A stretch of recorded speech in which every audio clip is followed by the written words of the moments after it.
신데렐라가 왕자를 만나 행복해진 이유를 아시나요? 새 어머니와 언니들의 괴롭힘을 꿋꿋이 이겨냈기 때문일까요? 아닙니다. 바로 낯이 두꺼울 정도로 뻔뻔했기 때문입니다. 여기 A, B라는 여자가 있습니다.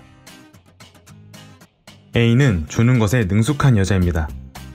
항상 부지런하며 배려심이 깊고 사랑하는 사람에게 좋아하는 요리를 만들어주기 위해 최선을 다하죠.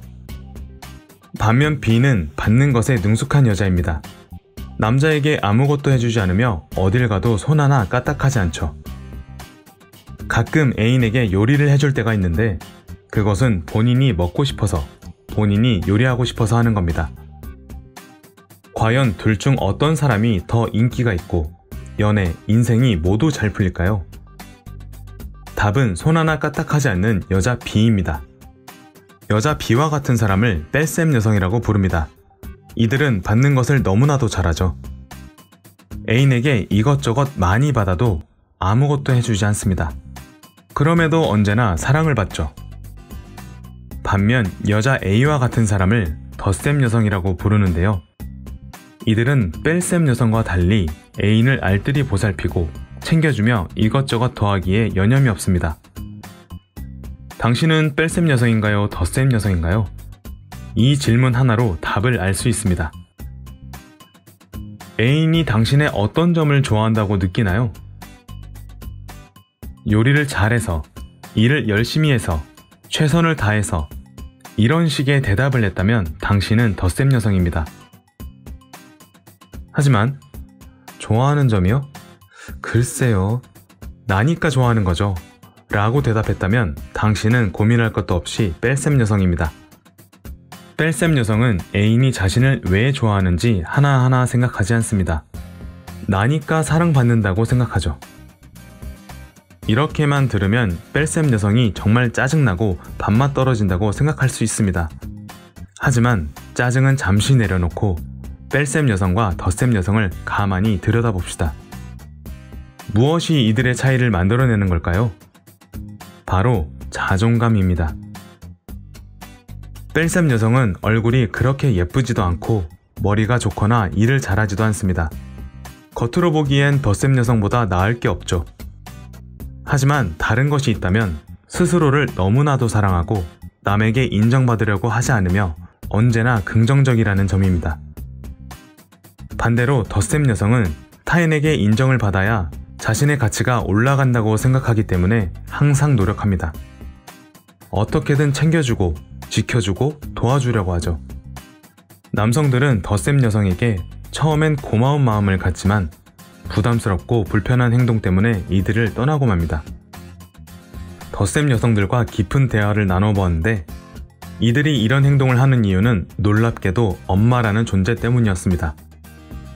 어린 시절 행복하지 못한 엄마의 모습을 보며 더 기쁘게 해야 한다는 강박관념에 사로잡혀 있었고 엄마에게 도움을 줄 때만 사랑받는 본인의 모습을 보며 노력하고 인정받아야만 사랑받을 수 있다는 잘못된 생각을 갖기 시작한 거죠. 당신 역시 전형적인 덧셈 여성인가요? 남에게 인정을 받기 위해 부단히 노력하는 사람인가요? 그렇다면 다음 6단계를 통해 덧셈 여성에서 뺄셈 여성으로, 자존감이 낮은 여성에서 높은 여성으로 변화해 봅시다. 1단계. 나 자신에게 주목해 보세요. 타인이 칭찬을 하든 비난을 하든 그들의 말에 휘둘리지 마세요. 타인 중심으로 살게 되면 그들에게 인정을 받기 위해 원치 않는 노력을 계속하게 됩니다. 더 이상 노력의 악순환에 빠지지 말고 내 감정, 내 생각에 더 주목해 보세요. 2단계. 사랑받으려고 하지 마세요. 사랑받으려고 하는 것을 포기하세요. 포기해야 승리합니다. 형편없는 나, 자신 없는 나를 온전히 받아들여 보세요. 그것도 나의 모습입니다. 나조차도 이런 모습을 사랑해주지 않는다면 누가 나를 사랑해줄까요? 형편없고 자신 없는 내가 짜증난다면 아 힘들어, 열받아 이렇게 큰 소리를 내보세요. 그 감정을 온전히 느끼면 기분도 상황도 한결 나아질 겁니다. 3단계. 남에게 친절을 베풀지 마세요. 사랑하는 사람을 위해 요리를 하고 빨래를 하고 청소를 하고 부탁을 들어줬던 그 일들을 모두 그만두세요. 이런 행동을 하지 않아도 그는 여전히 당신을 사랑해 줄 겁니다. 친절을 베풀지 않아도 사랑받을 수 있다는 경험을 꼭 해보시길 바랍니다. 4단계. 남에게 폐를 끼쳐보세요.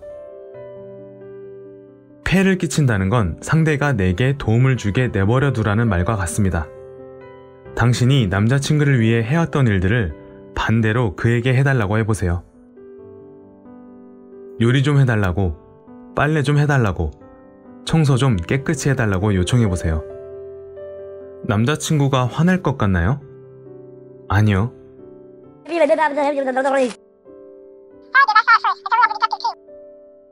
당신의 예상과는 달리 기분 좋게 들어줄 가능성이 큽니다.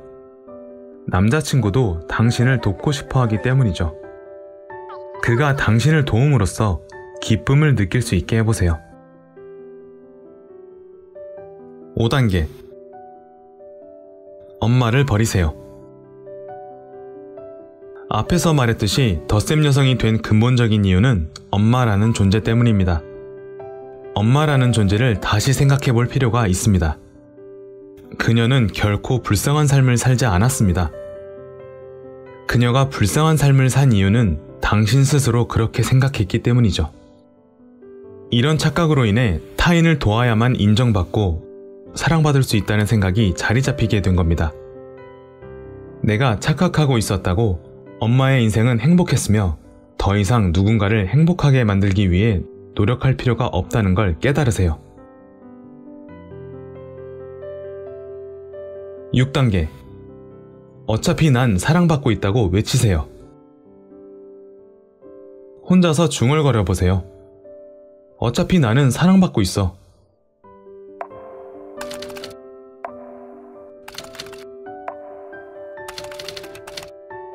남을 위해 희생하지 않아도, 좋은 결과를 내지 못해도, 잘 하지 못해도 사랑받을 수 있다고 끊임없이 외쳐보는 겁니다.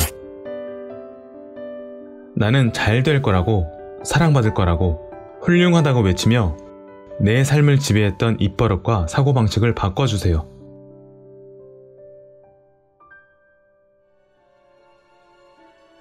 신데렐라 이야기로 돌아와 볼까요?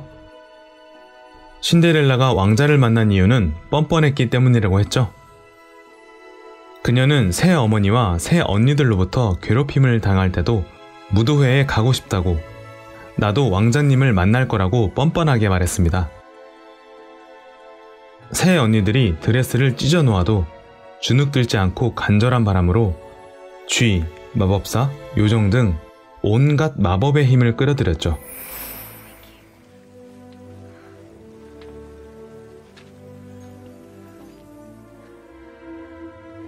왕자님을 쟁취해 춤도 추고,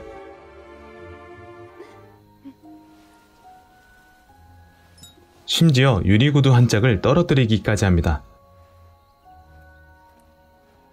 가만 보니 일부러 구두를 남기고 간 것 같기도 합니다. 왕자님이 자신에게 반했다는 것을 이미 알았으니까요.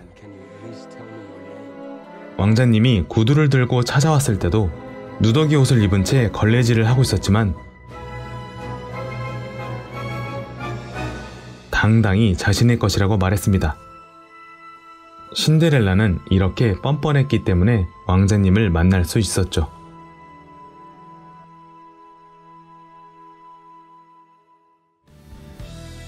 당신의 연애는 왜 항상 실패할까요?